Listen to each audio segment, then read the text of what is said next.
잘 지내셨죠? 네.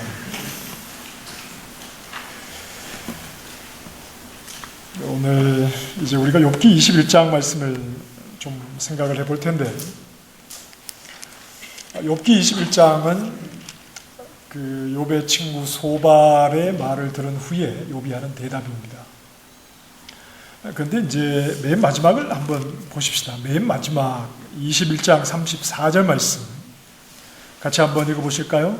시작. 그런데도 너희는 나를 헛되이 위로하려느냐.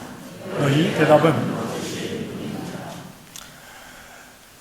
이 소발뿐 아니라 욥의 세 친구들이 욥에게 두 번씩 이제 그들의 말을 했습니다. 각각 두 번씩의 말을 들은 후에 욥이 친구들의 말을 어떻게 평가를 하느냐 하면 헛되다, 거짓되다 이렇게 평가를 하고 있습니다. 너희들의 말이 헛되고 너희들의 말이 거짓되다. 헛되고 거짓되다고 욥이 친구들의 말을 판단하는 이유는 어떤 상황에 맞지 않는 것을 끝까지 우기고 있기 때문에 그렇습니다. 친구들의 입장에서 보면 욥이 그런 것 같지만 욥의 입장에서 볼 때 이 친구들이 하는 말은 하나같이 지금 욥의 상황에 맞지 않는 것을 그렇다고 계속해서 우기고 있기 때문에 너희들의 말은 헛되고 거짓되다 이렇게 욥이 평가를 하는 겁니다. 욥의 친구들은 이미 반복되는 세 사람이 반복해서 말하지만 동일한 방향으로 동일한 관점으로 욥에게 말을 하는데 하나님은 선을 행한 자에게는 상을 주시고 악을 행한 자에게는 벌을 내리신다. 그게 하나님께서 지금 이 세상을 통치하는 절대 예외가 없는 유일한 통치의 질서이다. 친구들은 이 관점을 가지고 끊임없이 욥에게 말을 하고 있습니다. 악을 행한 자에게 벌을 주시죠. 선을 행한 자에게 상을 주십니다. 그렇다면 벌과 상은 누구에게 달린 문제인 겁니까? 나에게 달린 문제입니다. 내가 악을 행하면 내가 벌을 받느냐 상을 받느냐는 내가 악을 행했느냐 선을 행했느냐 나에게 달린 문제, 내가 결정하는 문제라고 그렇게 친구들은 계속해서 말하고 있습니다. 다시 말하면 반복되는 욥기에서 반복되는 어떤 관점이기도 한데 내가 무엇을 행하느냐는 이 원인으로 그 결과 상이냐 벌이냐라고 하는 결과가 나타나게 된다. 그러니 그 결과는 내가 만들어내는 원인 때문에 주어지는 결과다. 이게 욥의 친구들이 이 세상을 보는 세계관이죠. 그리고 끊임없이 이 관점을 가지고 욥의 상황을 해석하려고 해왔습니다. 그러니 원인을 보면 얼마든지 결과를 예측할 수 있겠죠. 그리고 결과를 보면 얼마든지 어떤 원인이었는지를 생각을 할 수 있는 겁니다. 욥은 지금 후자에 속하는 것이죠. 지금 친구들의 눈에 욥이 어떤 결과입니까? 망했습니다. 하나님에게 벌을 받았습니다. 그러니 당연히 원인은 쉽게 찾을 수 있겠죠? 원인은 무엇입니까? 욥이 하나님 앞에 악을 행했기 때문에. 욥이 하나님 앞에 죄를 지어서 결과적으로 벌을 받고 있지 않느냐? 이게 새 친구가 돌아가면서 욥에게 하고 있는 말입니다. 욥은 악인이었구나. 결과를 보니 욥이 망한 결과를 보니 욥이 악인이었다는 말밖에는 할 말이 없다 하는 것입니다. 그러나 이런 친구들의 판단을 헛되다, 거짓되다 이렇게 말하는 것은 욥의 상황이 지금 욥이 자신이 처한 이러한 상황이 원인과 결과라는 친구들의 세계관, 그런 관점으로는 해석될 수가 없기 때문에 친구들이 가지고 있는 원인과 결과로는 적용되지 않기 때문에 끊임없이 그것을 우기는 친구들에게 너희 헛되다, 너희 말은 거짓되다 이 말을 욥이 하고 있는 것입니다. 우리가 욥기를 대할 때 이런 생각을 할 수 있습니다. 욥은 참 억울하다. 여러분 욥이 억울합니까? 괜히 하나님과 사탄 사이에 끼어가지고 욥이 억울하게 지금 고통에 빠져 있다. 우리가 이런 생각을 좀 가질 수가 있겠습니다. 왜 이런 생각을 가지게 되느냐 하면 지금 욥에게 찾아온 고난은 욥과는 직접적인 관계가 없습니다. 그렇지 않습니까? 욥이 무언가를 하나님 앞에 잘못을 했기 때문에 욥에게 뭔가 문제가 있어서 이런 고난이 온 것이 아니거든요. 그러니까 욥과는 직접적인 관계가 없는데 이런 어려움을 당하고 있으니까 욥이 참 불쌍하다, 억울하겠다 이런 생각을 할 수 있습니다. 욥이 무언가를 잘못해서 이렇게 망했다면 덜 억울하겠다 이렇게 생각할 수 있는 것이겠죠. 뭔가 욥이 잘못했기 때문에 망했다면 덜 억울할 텐데 욥은 영문도 모른 채 자신과는 직접적인 관계도 없이 이런 절망적인 상황에 놓여 있으니까 욥이 참 억울하다 이런 생각을 할 수 있습니다. 그런데 사실은 여기에 욥기가 주는 메시지가 있는 겁니다. 여기 욥은 알지 못하는 상황 속에 놓여 있는데 그래서 욥을 억울하겠다라고 생각할 수 있겠지만 여기에 욥기가 주는 메시지가 들어 있습니다. 여러분 성경을 한 절 보실 텐데 욥기 2장 3절로 한번 가보십시다. 화면에도 말씀이 있습니다. 2장 3절 말씀 같이 읽어보겠습니다. 시작.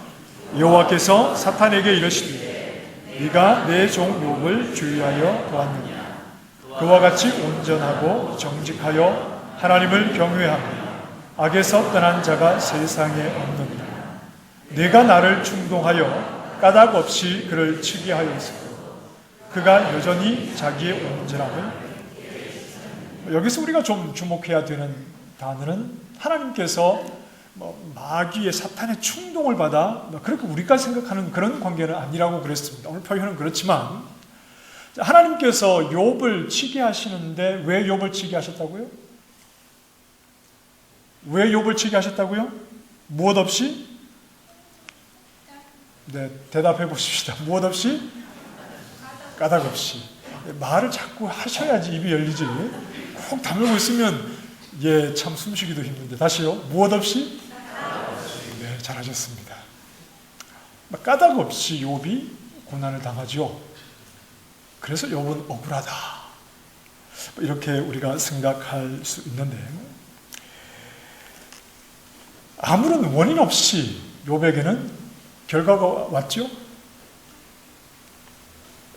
까닭 없이 왜 나에게 이런 결과가 왔는지 나는 모르겠다. 그러니까 욥은 원인이 없습니다. 원인 없이 나에게 결과가 왔죠. 욥의 입장에서는. 여기에 메시지가 있는데 욥기는 시작부터 욥에게는 까닭이 없다. 이렇게 시작을 하죠. 이게 욥기 1장부터 분명하게 전제를 하는 겁니다. 욥에게는 원인이 없다. 이게 욥기의 시작입니다. 다시 말해서 욥기는 원인과 결과로 따지는 인과 율이 아니다. 이런 말입니다. 욥기를 볼 때도 원인과 결과의 눈으로 욥기를 봐서는 안 되고 욥기를 대하는 우리 역시 하나님과의 관계를 원인과 결과의 문제로 하나님과의 관계를 이해하려고 해서는 안 된다 하는 것이 우리가 욥기를 대하면서 열려야 하는 시각입니다. 그래서 욥이 억울하다고만 생각할 문제가 아니라 하나님과 믿음의 사람의 관계는 원인과 결과로만 설명되지 않는 다른 영역이 있다 이런 말이죠. 우리가 하나님을 믿는데 우리 믿음이라고 하는 것이 원인과 결과라는 것으로만 이해하고 해석하고 적용되는 그런 차원이 아니다 하는 것을 우리가 욥기를 대하면서 생각을 해야 합니다.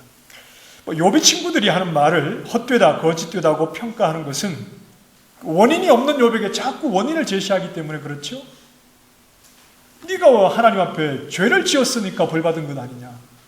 네가 하나님 앞에 악을 행했으니까 이렇게 하나님이 형벌을 내리신 것 아니냐. 자꾸 원인이 없는 욥에게 원인을 자꾸 지적하니까 욥이 볼 때 그들의 말은 다 헛되고 거짓된 것이다 이렇게 판단을 하고 있는 겁니다. 사탄도 마찬가지였습니다.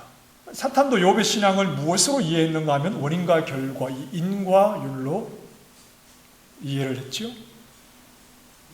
욥이 하나님을 잘 섬기니까 하나님이 복을 주시는 것 아닙니까?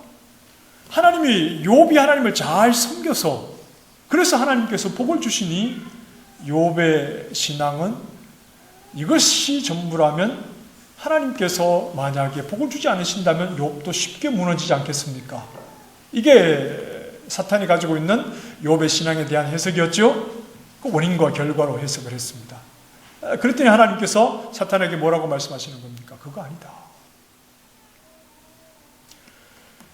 욥이 하나님을 향해서 가지는 신앙은 네가 생각하는 것처럼 열심히 섬기고 열심히 기도하고 열심히 봉사해서 내가 복을 주어서 욥이 나를 떠나지 않는 그런 식의 믿음이 아니다. 하나님께서 사탄에게 이렇게 말씀하시는 겁니다.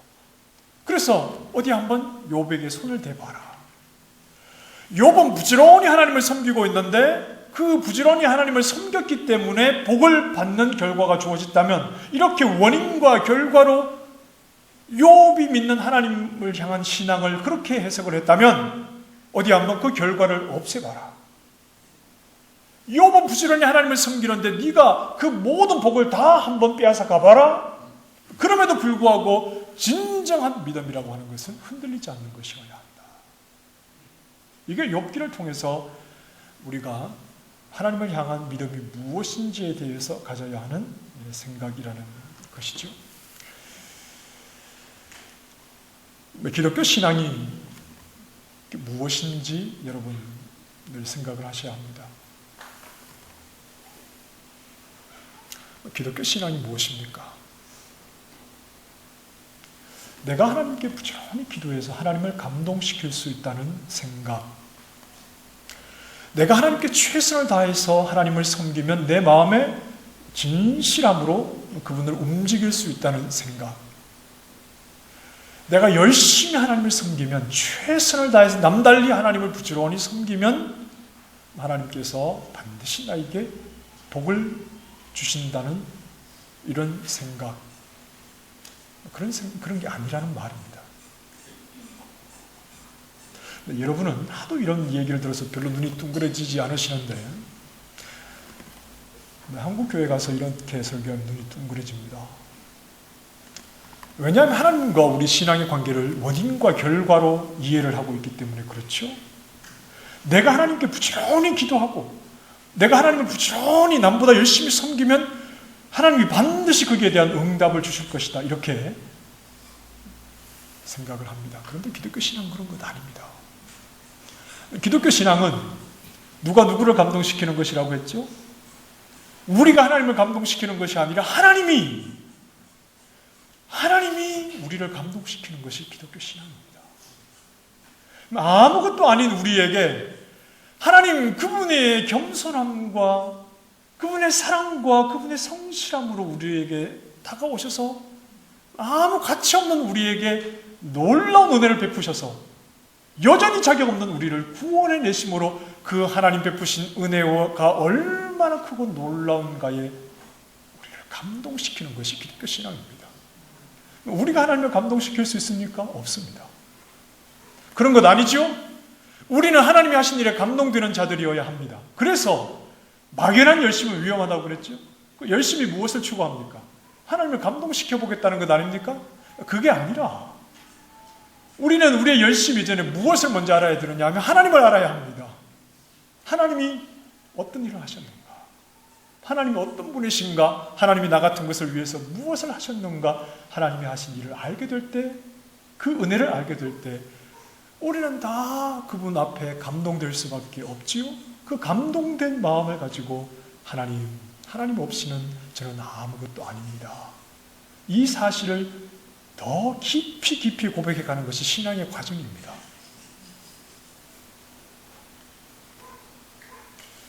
우리가 하나님을 감동시키셔서 그분이 우리를 위해서 주머니를 여실 것이라는 착각을 버리고 우리가 성경이 말씀하는 대로 우리가 아직 죄인 되었을 때에 아무런 매력이 없었을 때 하나님은 이미 우리를 위해서 그분의 최선을 행하셨지요. 우리를 위해서 그분의 모든 것을 자기 자신을 내어주셨습니다. 그 하나님께 감동되는 것이 기독교 신앙의 내용입니다. 더 많은 감동이 있기를 바랍니다. 하나님이 어떤 분이신지, 하나님 행하신 놀라운 일로 인해서 더 많은 감동이 우리 가운데 있기를 바랍니다. 여기서 우리는 한 가지 좀 걸리는 부분이 있을 수 있는데, 너무 은혜와 하나님의 용서만을 강조하면 삶이 없는, 행위가 없는 기형 신자가 되지 않느냐, 너무 은혜가 싸구려 은혜가 되지 않느냐, 이런 이제 질문을 하게 됩니다. 그런데 여러분, 하나님의 용서와 은혜를 강조하지 않아도 구원 얻을 영혼이 있습니까? 여러분, 하나님의 은혜만을 너무 강조하면, 과연 우리 가운데 하나님의 은혜와 용서를 너무너무 강조하지 않아서 구원 얻을 수 있는 사람이 누가 있지요? 아무도 없습니다. 하나님의 은혜와 용서는 지나치게 강조되어야 합니다. 그게 전부인 것처럼 강조되어야 됩니다. 우리 한번 질문해 볼까요? 우리가 어떻게 구원을 얻습니까?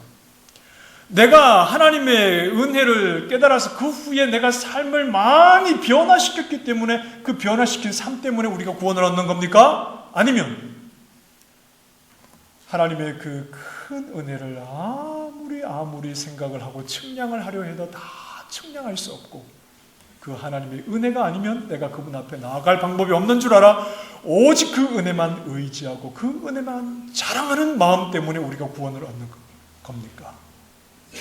전자입니까? 후자입니까? 네, 후자입니까? 우리는 하나님의 은혜를 경험하고서도 매 주일마다 하나님 앞에 지난 한 주간 우리의 부끄러움을 고백할 수밖에 없지요. 하나님의 은혜를 적당히 말해서 그렇습니다. 자꾸 우리의 행위가 무언가를 결정하는 것처럼 예수 그리스도의 복음과 모세의 율법 사이에 이것도 저것도 아닌 왔다 갔다 하는 것은 하나님께서 우리에게 베푸신 은혜가 얼마나 크고 놀라운지를 적당히 강조해서 그래요. 우리의 행위를 말하기 전에 은혜가 얼마나 큰가 하는 것을 우리는 더 깊이 알아야 합니다. 우상을 섬기는 종교는 자기에게서 시작합니다. 자기밖에는 없습니다. 우상을 섬기면서 신을 감동시키는 방법은 자기가 얼마나 정성을 다하느냐, 여기에 자기의 운명이 걸려있기 때문에 그렇습니다. 그러나 기독교는 이미 끝을 가지고 있지요. 이미 완성을 가지고 있습니다. 우리는 그것을 소망이라고 말합니다. 내가 어떻게 하느냐에 따라서 나의 운명이 결정되는 것이 아니라 나의 운명을 결정하신, 오직 그분의 은혜와 사랑으로 나의 운명을 결정하신 하나님 그분을 철저히 신뢰하는 것이 기독교의 가치가 있는 것입니다. 그러니 기독교에는 내가 어떻게 하느냐에 따라서 달린 문제, 이런 우상을 섬기는 것과는 전혀 다르게 하나님 그분이 나에게 은혜를 베푸시고 나를 사랑하신 그 하나님을 깊이 알고 그분을 신뢰하는 것에 모든 신앙의 가치가 있는 것이지요. 여기에 인과 율은 힘을 잃습니다. 내가 어떤 원인을 제공해서 어떤 결과를 얻을 수 있다는 이런 인과 율은 하나님과 그분의 은혜와 사랑으로 행하심으로 우리의 운명이 결정된다는 이 기독교 신앙에서 인과 율은 힘을 잃지요. 결코 절대적인 법칙이 될 수 없습니다. 그래서 욥에게 아무런 까닭 없이 고난을 허락하시는 것이죠. 신앙은, 하나님을 믿는 신앙은 욥에게 달린 문제가 아니라는 말입니다. 욥이 어떻게 하느냐의 문제가 아니라는 말이지요. 욥에게 달린 문제라면 의로운 욥에게 절대 고통이 와서는 안 됩니다. 절대 이런 결과가 와서는 안 됩니다. 하나님을 신뢰하는 믿음, 이미 나의 운명을 결정하신 그 하나님을 여전히 신뢰하는 믿음은 어떤 상황에서도 나타나야 하는 겁니다. 어떤 상황에서도 나의 운명을 결정하신 그분을 신뢰하는 믿음은 어떤 상황에서도 변함없이 고백되어야 하는 겁니다. 내 믿음이란 나에 의해서 결정되는 인과율을 말하는 것이 아니라 나를 구원하신, 이미 죄인 되었을 때 나를 사랑하시고 나를 구원하신, 그렇게 나와 관계를 맺을 수 없는 나에게 관계를 맺으신 그 하나님과의 관계, 그것에 가치를 두는 것이 바로 우리 기독교 신앙이기 때문에 그렇습니다. 지금 그 속으로 욥을 끌고 가고 계시는 겁니다. 욥은 더듬으면서 하나님의 인도하심을 지금 따라가고 있습니다. 그러나 친구들은 욥을 인도해 가시는 하나님을 바라보지 못하고 철저하게 인과 율의 법칙에 매여서 욥이 악하기 때문에 하나님께서 벌을 주셨다, 이 논리만을 끊임없이 제시하고 있는 것이죠. 자, 여기에 대해서 욥은 21장에서 그러한 친구들의 판단이 얼마나 헛된 것인지를 반박합니다. 21장에서 욥이 하는 말의 내용이 무엇이냐 하면, 너희 말처럼 악인이 즉시 심판을 받지는 않더라, 이 말을 욥이 21장에서 계속합니다. 너희가 말한 대로 하나님 앞에 악인이라 하더라도 즉시 하나님께서 그들을 심판하시지는 않더라.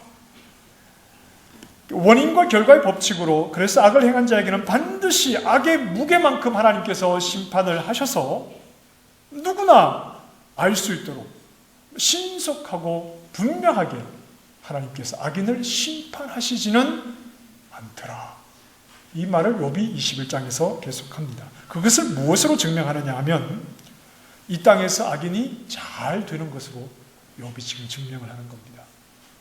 친구들은 악인은 하나님께서 반드시 심판하신다, 왜냐하면 인과 율의 법칙으로 하나님께서 세상을 다스리시니까. 그런데 욥이 친구들의 말을 계속해서 듣고 반박하는 것이죠. 야, 그런데 내가 보니까 내가 아는 악인들은 하나님이 직접 금세 너희 말처럼 그렇게 치시지는 않더라. 봐라, 악인들이 얼마나 잘 되고 있느냐, 이 말을 욥이 지금 하는 것이죠.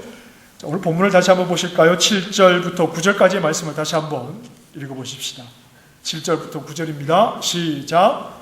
어찌하여 악인이 생존하고 장수하며 세력이 강하냐? 그들의 후손이 앞에서 그들과 함께 굳게 서고 자손이 그들의 목전에서 그러하구나. 그들의 집이 평안하여 두려움이 없고 하나님의 매가. 앞서 20장에서 소발이 뭐라고 말했느냐 하면, 20장 5절에 보면 악인이 이긴다는 자랑도 잠시요 경건하지 못한 자의 즐거움도 잠깐이니라. 그 소발이 뭐라고 말했냐 하면, 악인들은 잠깐 잘 되는 것 같다가 반드시 하나님께서 치시고, 잠시 성공하는 것 같다가 하나님의 매가 반드시 그들 위에 임한다. 소발이 이런 말을 강조하고 끊임없이 악에 대해서 악인이 망하는 것을 말을 했습니다. 하지만 욥은 너희 말대로 잠시가 아니던데, 이런 말을 하는 겁니다. 너희들이 말했던 것처럼 악인이 잠시 번성하다가 하나님께서 반드시 치신다고 말했는데, 그러나 악인이 그렇지 않던데. 하나님의 매가 잠시 후에 악인에게 임하지 않고 오히려 악인들의 후손들도 너무나 잘 먹고 잘 살던데, 욥이 이런 말을 하고 있습니다. 13절 말씀에 보면 그들의 날을 행복하게 지내다가 잠깐 사이에 스올에 내려가느니라. 스올은 죽은 자가 누구나 가는 곳인데, 그들의 날을 행복하게 지내다가 잠깐 사이에 스올로 가더라. 무슨 말이냐 하면, 너희 말대로 악인들이 평생을 살다가 행복하게 잘 살았다 하더라도 죽기 전에는 어떤 몹쓸 병에 걸리든지 어떤 고통을 당하면서 그동안 살아왔던 그 악에 대한 모든 것을 다 고통 속에서 갔다가 그렇게라도 죽을 줄 알았는데, 악인들이 행복하게 편안하게 이 여생을 살다가 죽을 때에도 아무런 고통 없이 그냥 죽고 서울로 가버리더라.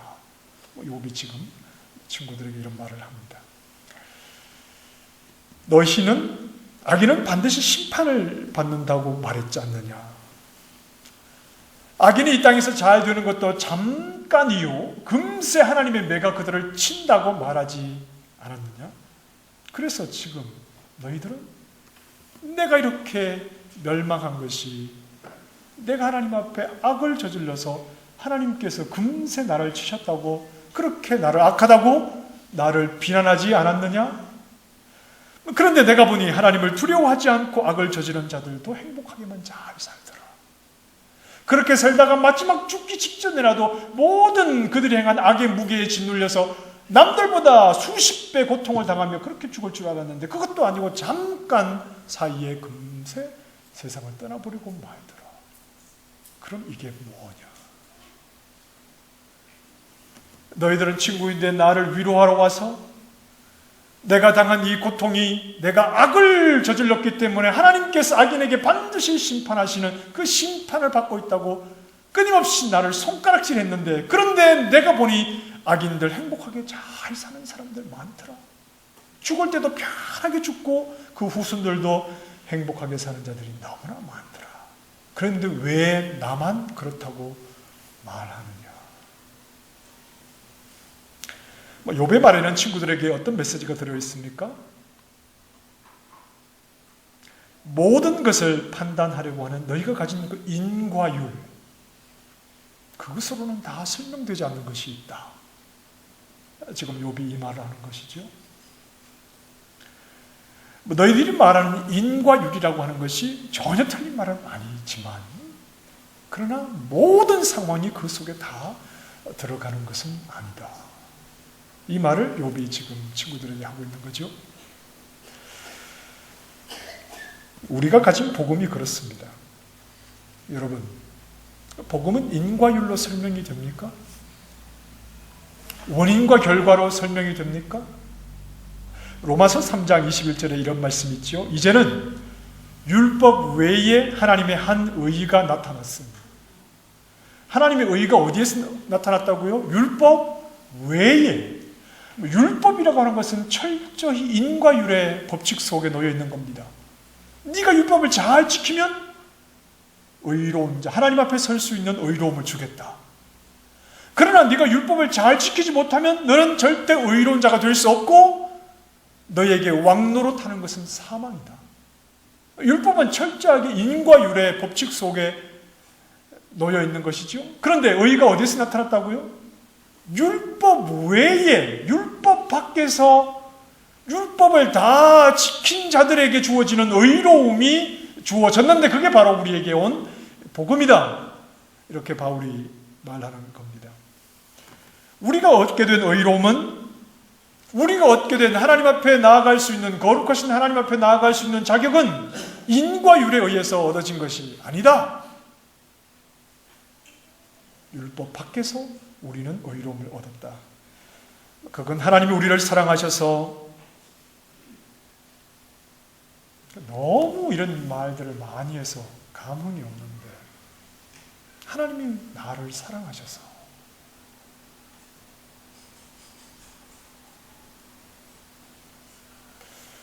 우리가 누군가를 사랑하려면 그 대상을 한 번이라도 쳐다보기라도 해야 되겠지요. 그 사람과 눈이라도 한번 마주쳐야 되지 않겠습니까? 그리고 그 사람의 이름이라도 최소한 알아야 합니다. 길거리를 지나가는 사람 보고 뒷모습을 보고 사랑합니다. 이렇게 말하는 것은 아니지 않습니까? 다 알지는 못한다 하더라도 어느 정도 그 사람을 알아야죠. 그리고 누군가를 사랑한다고 말할 때 내가 사랑을 고백하는 그 사람 외에 다른 관계는 그 순간에는 없는 겁니다. 하나님이 나를 사랑하셔서 하나님이 나를 아시고 나를 바라보시고 여러 관계 속에서 그냥 그 속에 내가 들어있던 것이 아니라 어떤 다른 관계와 관계없이 나를 보시고 하나님 나를 사랑하셔서 그래서 그 사랑을 말로만 하지 아니하시고 독생자를 내어주시잖아요. 우리가 어떻게 의로움을 얻게 된 것입니까? 인과 율에 의해서, 율법에 의해서 우리가 의로움을 얻게 된 것이 아니라 하나님이 나를 사랑하신다는 것은 이미 관계 속에 나를 두셔서 나를 사랑하셔서 독생자를 내어주시는 그 구체적인 사랑을 보이심으로 우리는 의로움을 얻게 된 자들입니다. 그러니 우리의 의는 인과 율에 의해서 나온 의가 아닙니다. 율법에 의해서 나온 의가 아닙니다.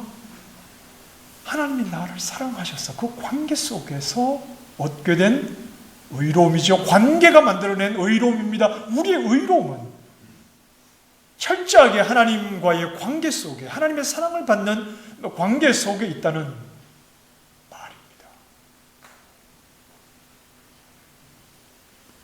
그러니 복음 안에 있는 자들은 인과 율의 논리를 벗어난 자들이죠. 인과 율의 논리로 설명되지 않는 자들이 바로 복음 안에 있는 우리 교회입니다. 물론 성도가 하나님이 원치 않는 죄를 계속해서 범할 때 하나님께서 살짝 손을 대실 때가 있습니까? 없습니까? 있습니다. 그리고 하나님 앞에 부지런히 나와 하나님을 향한 사랑을 고백하고 엎드려 기도할 때에 특별히 그에게 은혜를 부어주실 때도 있습니까? 없습니까? 있습니다. 그러나 이미 복음 안에 있는 성도에게는 어떤 인과율을 뛰어넘는 그것보다 더 큰 관계 속에 있다는 말이죠. 하나님의 사랑을 받고 있는 그 관계 속에 있는 자들이 바로 우리들입니다. 인과율의 관계를, 인과율의 법칙을 뛰어넘는 관계 속에 있는 자들이 바로 복음 안에 있는 우리들입니다. 우리가 많이 기도해도 하나님 침묵하십니까? 침묵하실 때가 있습니까? 없습니까? 기도를 해보신 분들은 좀 아시죠? 그분이 어떤 분인지. 많이 기도해도 침묵하실 때가 있죠. 내가 셀 수 없는 많은 원인을 제공을 해도 하나님을 부지런히 섬기고 여러 가지 하나님 사랑받을 만한 원인을 제공해도 그만한 대가가 하나님으로부터 없을 때가 있습니까? 없습니까? 있습니다. 많이 기도해도 하나님은 기도를 전혀 하지 않고 사는 사람들보다 못한 상황에 나를 내버려 두실 때도 있고, 내가 여러 가지로 하나님 앞에 많이 원인을 제공했는데도 하나님으로부터 그만한, 거기에 합당한 결과로 보상을 받지 못할 때도 우리에게는 있습니다. 인과율로 따지면 설명이 안 되지요? 하나님 이거 뭡니까? 내가 이렇게 기도했는데 왜 응답해 주지 않습니까? 제가 이렇게 진실하게 하나님을 섬겼는데 왜 저에게 이런 결과를 주십니까? 인과율로 따지자면 얼마든지 따질 수 있지만 우리는 어디에 있는 자들이라고요? 인과율에 있는 자들이 아니라 인과율이 해내지 못하는 하나님의 사랑 안에서 의로움이 된 그 관계 속에 거하고 있는 자들이다 하는 것을 생각을 해야 합니다. 주일 예배를 빠지지 않고 늘 드리지만, 그러나 예배를 빠진 자들보다 특별히 하나님께 가까이 다가간 느낌이 없을 수도 있습니다. 지루한 설교를 듣느라 허리 아프고 오늘은 점심도 주지 않는데 그냥 예배 마치고 가서 맥도날드에서 햄버거나 하나 사 먹으면서 오늘 예배 참석하지 않고 골프 치러 간 사람들보다 별로 나은 게 없어 보이는 그런 자리일 수도 있습니다. 남들보다 열심히 신앙생활을 해도 꼭 그것에 맞는 만큼의 보상이 우리에게 주어지지 않을 수도 있습니다. 피곤한 몸을 이끌고 금요 기도에 나와서 기도하는 것은 내가 기도해야만 하나님이 기적을 일으켜 주시기 때문이라기보다는 내가 여전히 하나님의 사랑을 받고 있고 이루 헤아릴 수 없는 하나님의 은혜 가운데 살아가고 있는 자라는 것을 내가 믿음으로 고백하기 때문에, 그분과의 관계 속에 있는 자이기 때문에 내가 기도해서 놀라운 기적이 나타나지 않아도 우리는 그 관계를 고백하고 누리고 즐기는 것이지요.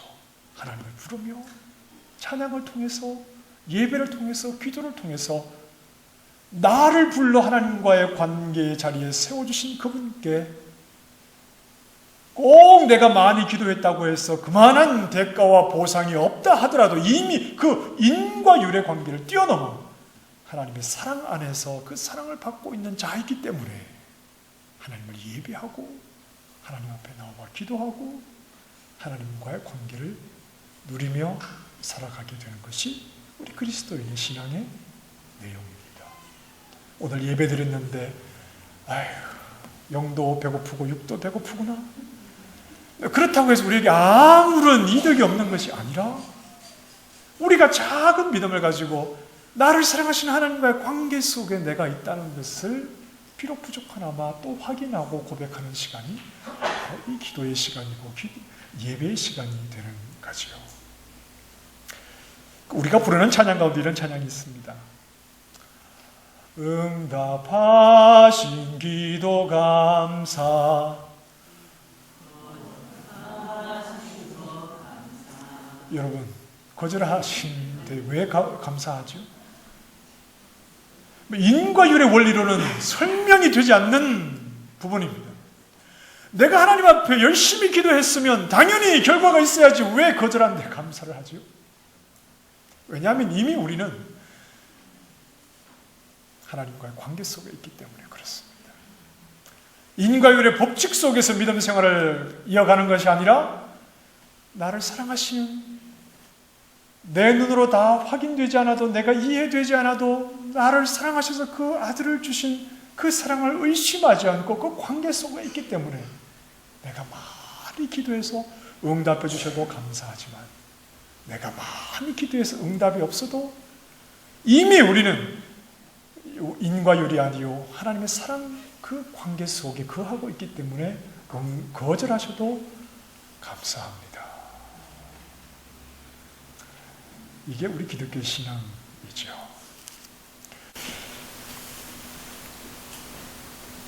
내 기도에 하나님이 거절하신 것도, 수년째 부르짖는 기도에 하나님이 침묵하고 계셔도 감사할 수 있는 것은 내 정성이 부족해서 하나님이 응답하지 않는 것이 아니라